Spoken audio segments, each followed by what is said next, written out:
Ukrayna Rusiyanın ərazisinə uzaq mənzilli pilotsuz uçuş aparatları ilə zərbələr kampaniyasını əhəmiyyətli dərəcədə gücləndirib.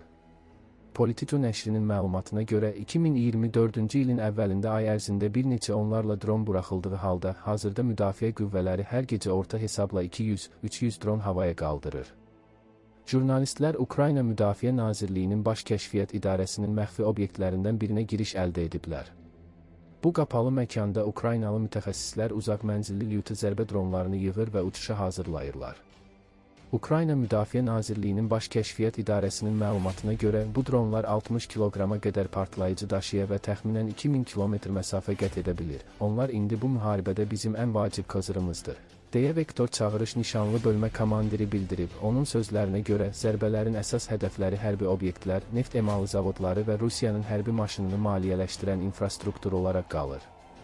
Ukrayna Müdafiə Nazirliyinin Baş Kəşfiyyat İdarəsi hesab edir ki, bu kampaniya artıq Rusiyada müharibəyə baxışı dəyişib. Əvvəlcə Ruslar bunun xüsusi hərbi əməliyyat olduğunu düşünürdülər. İndi isə anlayırlar ki, bu müharibədir deyə Vektor bildirib. O, Ruslara müraciət edərək əlavə edib. Bu müharibə artıq sizin evlərinizə çatıb. Ümid edirik ki, bu mesaj Rusiyaya bu müharibəyə son qoymaqda kömək edəcək. Prezident Volodymyr Zelenski dəfələrlə Rusiya ərazisinə endirilən zərbələrin effektivliyini vurğulayıb. Vladimir Putinə ünvanladığı açıq müraciətdə o bildirib ki, bu hücumların nəticələri arasında yanacaq qıtlığı, qiymət artımı və Rusiya əhalisi üzərində psixoloji təzyiq də var. Onlar bizim dronlarımızı və raketlərimizi sevmirlər deyə Zelenski yazıb. Ukrayna prezidenti daha əvvəl bu əməliyyatları Rusiyaya qarşı uzun müddətli sanksiyalar adlandırmışdı. Nəşrin məlumatına görə Ukraynanın hücumları artıq Rusiya iqtisadiyyatında problemlər yaradır. Rusiyanın baş nazir müavini Aleksandr Novak yaxın vaxtlarda müəssisələrdə aparılan planlaşdırılmamış təmir işləri səbəbindən neft hasilatının azaldığını etiraf edib. Söhbət Ukrayna dronlarının vurduğu neft emalı zavodlarından gedir.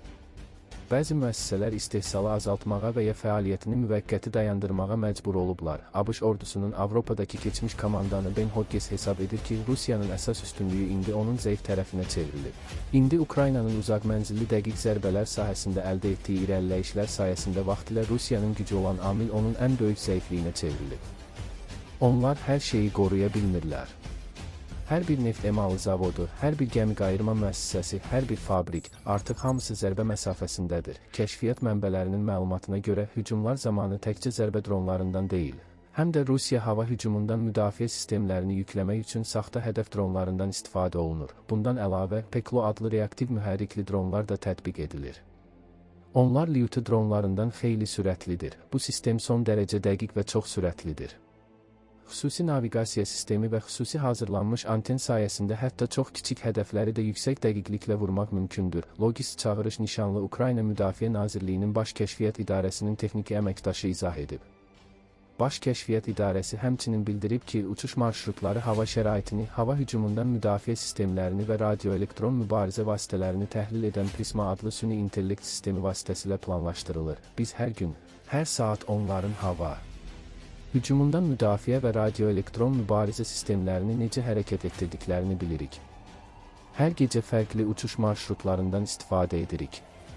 Heç vaxt eyni marşrutu təkrarlamırıq deyə Vektor deyib. Onun sözlərinə görə bu taktika düşmənin fəaliyyətinə daim uyğunlaşmağa və zərbələrin effektivliyini qorumağa imkan verir. Ukrayna Müdafiə Nazirliyinin Baş Kəşfiyyat İdarəsinin bildirir ki, Ukrayna dronlarının imkanları inkişaf etməyə davam edir.